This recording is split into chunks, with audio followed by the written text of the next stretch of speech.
que é uma fortaleza espiritual?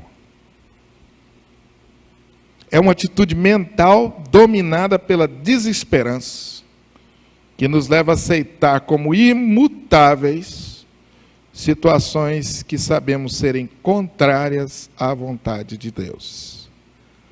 A fortaleza espiritual também é uma acomodação a determinada situação, a uma fraqueza, a um pecado, a uma opressão, diante do que não mais oferecemos qualquer resistência ou já nos entregamos. Os irmãos estão entendendo aí o que é fortaleza espiritual? Alguns exemplos aí que talvez nos ajude a entender esse assunto tão importante. Rebelião contra autoridades constituídas por Deus. Muitas vezes isso se torna um traço, ou uma característica, ou um perfil de alguém. Dificuldade para se submeter à autoridade. Começa isso normalmente em casa e vai ter esse problema em qualquer lugar que for. Filho que tem dificuldade para obedecer pai, depois não gosta de se submeter às ordens do chefe no serviço, não gosta também de submeter à liderança espiritual, enfim. Isso pode ser um problema. Um traço do caráter da pessoa. Onde vai, ele se rebela contra a autoridade. Incredulidade. Tem dificuldade de confiar na ação sobrenatural de Deus. Incredulidade obstinada. Coração endurecido diante da palavra de Deus. A pessoa está enfrentando um problema ou está lutando contra um pecado, a palavra de Deus fala, mas aquilo perde a força no coração dela. Não causa mais impacto. O coração está duro. Pode falar o que for, pode citar a Bíblia, que ele já criou uma fortaleza espiritual. Hábitos pecaminosos, vícios sexuais, vícios aí da internet que estão virando tão comuns, medos, fobias, traumas. Às vezes essas coisas vêm juntas. Trauma, medo. Às vezes o trauma e o medo abrem brecha para o hábito pecaminoso. Às vezes o pacote vem aqui maior. Ressentimentos e amarguras que a gente guarda por tanto tempo na vida da gente contra alguém, contra alguma situação, contra algum problema. Pode se virar uma fortaleza. Você guardou aquilo. Arrogância. Arrogância também pode virar uma fortaleza. Virou um traço do caráter da pessoa. Alguém que não sabe reconhecer o valor do outro e sente sempre prazer no fracasso do outro, porque quando o outro fracassa, ele é exaltado. Orgulho, arrogância, soberba, sofismas. O que é o sofisma? É uma dedução nascida na própria mente contrária à verdade de Deus. Exemplo de uma dedução. Sempre foi assim, e quem é que vai querer mudar isso agora? Já tentei antes e fracassei. Por que seria diferente agora? A pessoa admitiu o fracasso e acha que é impossível mudar isso. É verdade? Não, isso não é verdade. Deus pode mudar. Mas a pessoa já não crê nisso mais. Então aquilo passa a ser até uma expressão natural dela. Amém, irmão? Os irmãos entenderam isso? Amém? Como isso é poderoso? Às vezes a gente pensa na batalha espiritual, como a gente já falou aqui algumas vezes, muito a partir da manifestação externa do diabo. Possessão, opressão, tentação. Mas às vezes a fortaleza é interior. Agora, a fortaleza, vamos pensar nisso, ela abre espaço para o diabo. Ela impede o agir do Espírito Santo, mas ela cria um ambiente onde o inimigo gosta de estar. Ou seja, a fortaleza constituída, ela é diabólica, ela é do diabo, ela não é de Deus. Entenderam? O vício, por exemplo, que é uma coisa mais fácil de entender, ele é uma fortaleza. A pessoa já cultivou aquilo já virou fazer parte do estilo de vida dele. Então, para você enfrentar aquilo ali, não é fácil, porque aquilo virou Só que o vício abriu espaço para outras coisas, como, por exemplo, a violência. Quer ver outra coisa que a gente não dá bola, que pode virar uma fortaleza? A prática constante da mentira. Pode virar uma fortaleza. Tem gente que não consegue viver sem mentir. Ele pode viver, mas ele não consegue. A mentira faz parte dele. E a mentira, quem é o pai da mentira? O diabo. Mente para o marido, mente para a esposa, mente para o filho, mente para todo mundo. É o estilo de vida mentiroso.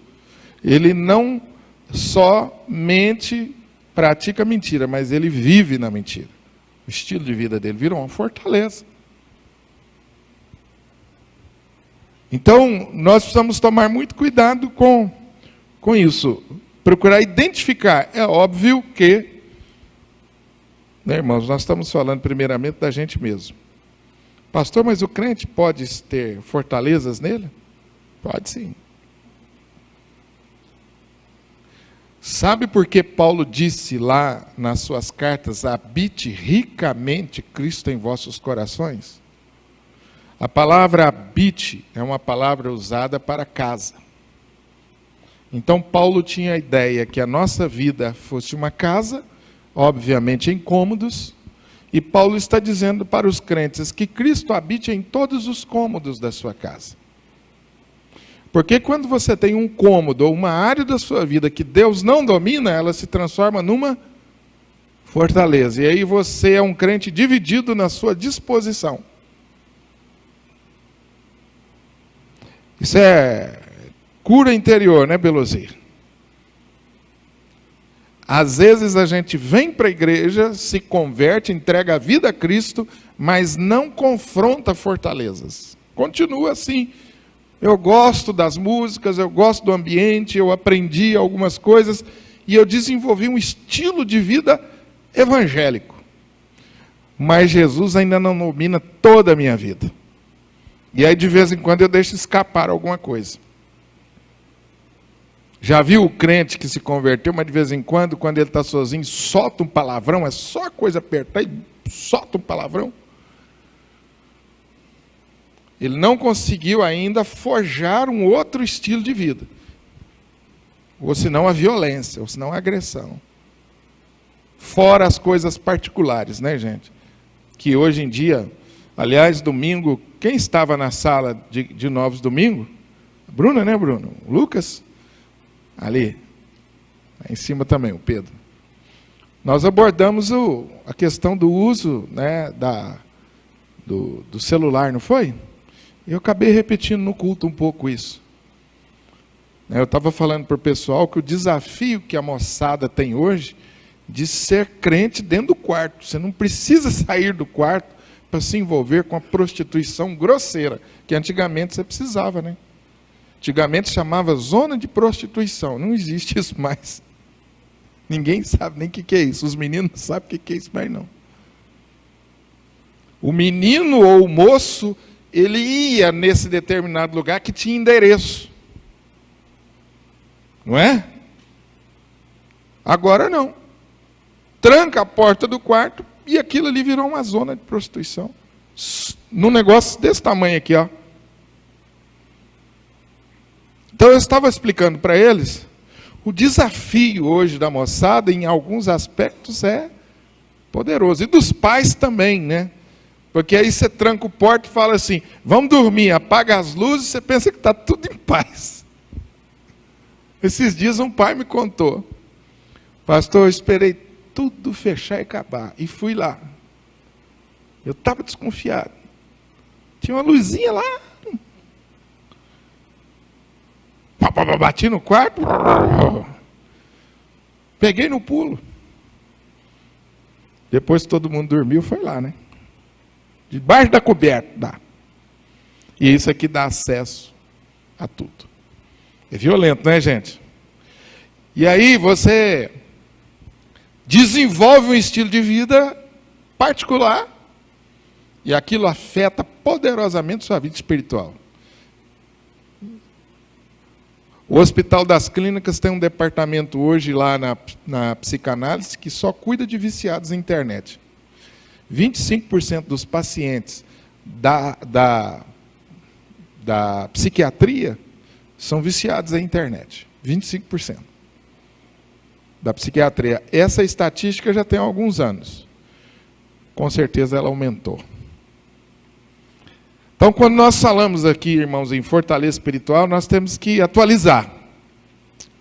E pensar de que maneira, muitas vezes, sorrateiramente, o inimigo constrói em nós e ao redor de nós essas fortalezas espirituais.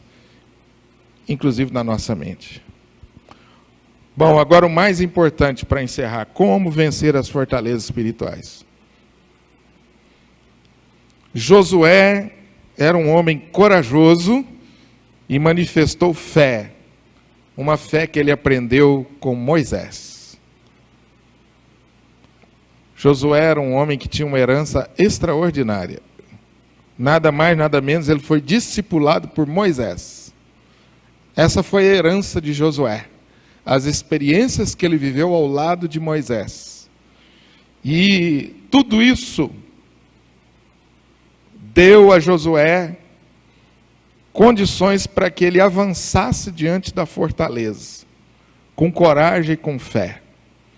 Então, muitas vezes, nós não reconhecemos esses valores que nós temos.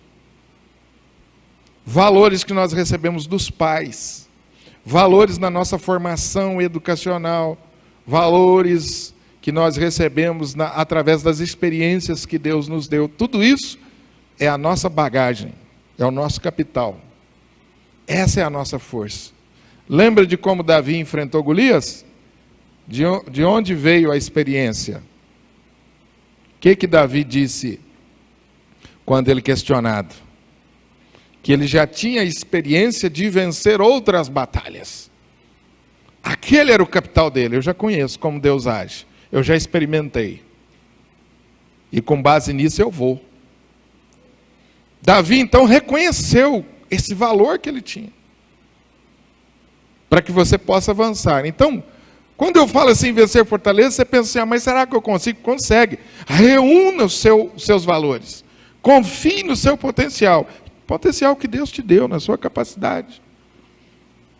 Se você tem pais crentes realmente, você tem uma grande vantagem. Porque provavelmente você foi ensinado a viver pela fé. Isso é muito bom.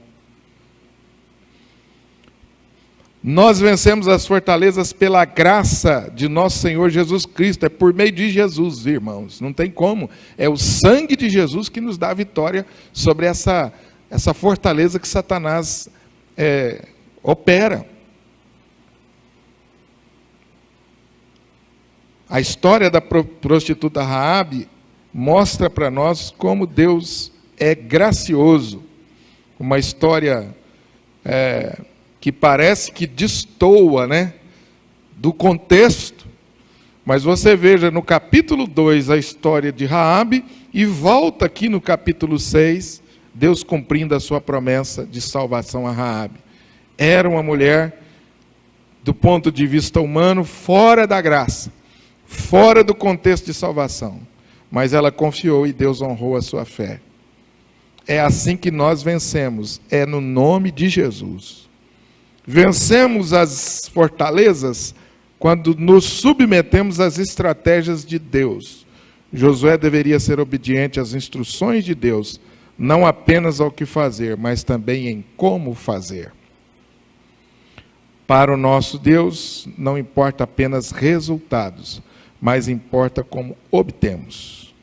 Quando os discípulos foram enfrentar uma fortaleza, o que Jesus disse para eles lá em Mateus?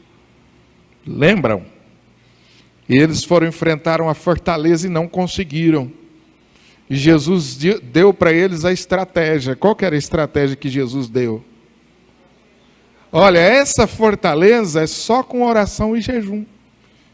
Então, às vezes, você tem que identificar a fortaleza, né? Identificando a fortaleza, como eu vou vencer isso? Normalmente, irmãos, o jejum e a oração é a arma mais poderosa. Filhos rebeldes. A rebeldia do filho persistente. E às vezes ele foi criado na igreja. Põe esse menino no topo da sua oração e jejua por ele. Você vai ver. Você vai ver. Porque está se construindo uma fortaleza ali dentro da sua casa. Tirando a paz de todo mundo. Impedindo esse menino de avançar. Como que você, pai, dentro de um contexto desse, vai agir? Jejua e ora. Que às vezes a gente corre com o psiquiatra, corre com o psicólogo. Gasta um tempo de jejum pela pessoa. Deus, liberta, abençoa meu filho, minha casa. Ore pelo cônjuge, jejue pelo cônjuge. A gente usa muito pouco o jejum pelo cônjuge. A Bíblia diz que o marido vai apresentar a mulher pura, santa e sem mácula. Isso não é brinquedo, não. Isso é difícil, o papel do homem dentro do lar como líder espiritual. Como que eu vou fazer? É uma tarefa grande. O jejum é uma arma. Você, com palavras, não consegue. E principalmente em casa, né, gente? Você ficar falando muito, ninguém gosta. Sermão de pai, marido dando sermão para mulher, mulher dando sermão para marido, isso não funciona. Paulo diz que a mulher vai ganhar o marido não crente sem palavras. Mas então sem palavras como? Orando. Ela vai falar é com Deus. Jejum e oração. Então, gente, as fortalezas, por excelência, né, o melhor método para enfrentar uma fortaleza é o jejum e a oração.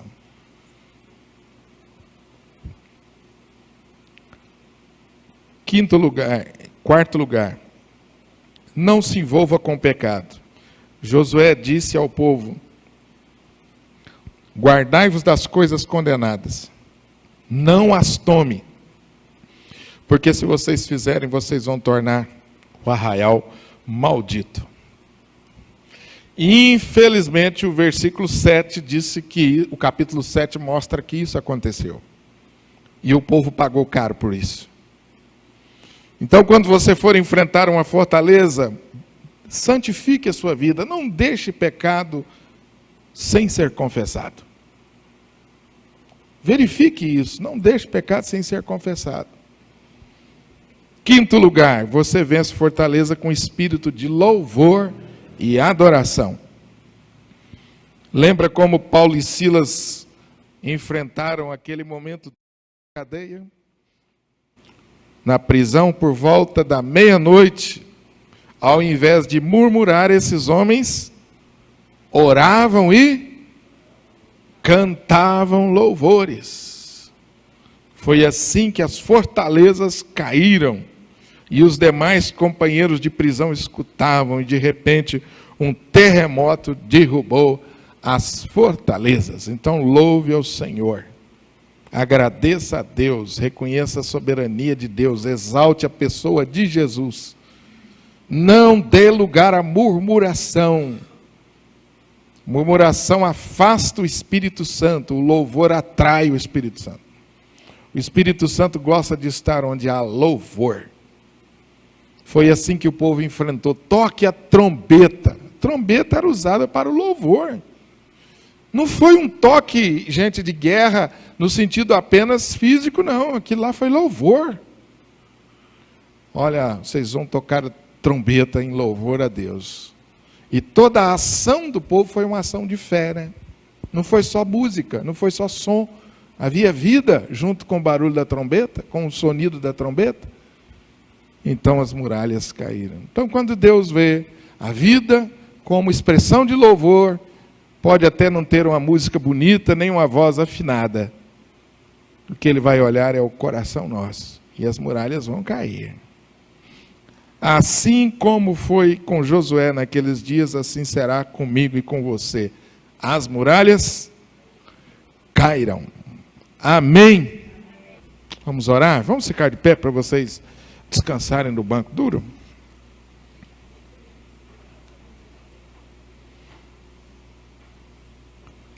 Feche os seus olhos e por alguns instantes, ainda que muito rápido, que fortalezas podem estar impedindo o seu avanço na conquista das bênçãos de Deus. Hábitos pecaminosos,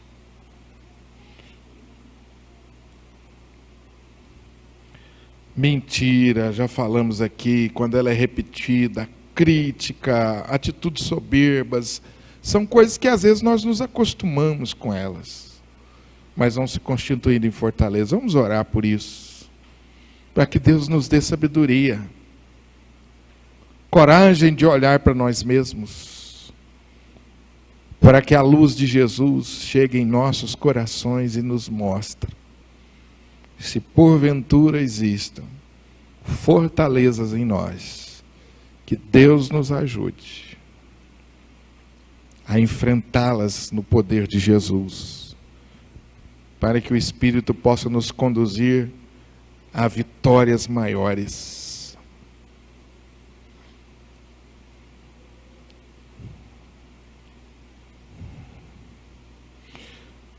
Senhor nosso Deus e Pai, como a Tua palavra é maravilhosa, Senhor. E um episódio registrado há tanto tempo atrás, mas que nos traz lições tão práticas e tão importantes e necessárias para nós hoje. Ó Deus, é verdade, a batalha espiritual continua. Assim como Israel enfrentou essa grande batalha espiritual, nós também estamos enfrentando. Por isso nós te pedimos nesta noite que o Senhor nos abençoe, para que a semelhança de Josué, e aquele povo conduzido por Josué, nós possamos ser obedientes ao Senhor, cuidadosos em obedecer a Tua palavra, zelosos na obediência, cuidadosos na nossa vida cristã, para não persistirmos na prática de pecados. Dá-nos, ó Deus, esse cuidado, Senhor, esse temor ao Senhor, para estarmos com os ouvidos atentos ao Senhor, um coração amolecido, para recebermos a Tua palavra com alegria e procurarmos colocá-la em prática. Nós queremos, assim como Josué e seu povo, avançar. Em nome do Senhor, avançar. E se porventura existem em nós, ou ao nosso redor, fortalezas espirituais, que o Senhor nos dê a graça de enfrentá-las no poder do Senhor. Coloca em nós espírito de louvor, tira de nós o espírito de arrogância, o espírito de soberba, de orgulho, espírito de críticas maldosas. Oh, Deus, tem misericórdia para que possamos dominar a nossa língua, Senhor. Porque ela é instrumento de louvor, de adoração, e não instrumento de maldição. Ajuda-nos a crescer nessa área da santificação também, Senhor, das palavras, das atitudes, dos olhares. Abençoa-nos nisso, Senhor, para que o Teu Espírito Santo esteja agindo em nosso meio com prazer, e levando não somente um ou dois, mas todos nós adiante, para vencermos as batalhas e continuarmos glorificando o Teu nome. Abençoa-nos, ó Senhor, a enfrentar essas fortalezas espirituais, se porventura não existam. Dá-nos coragem.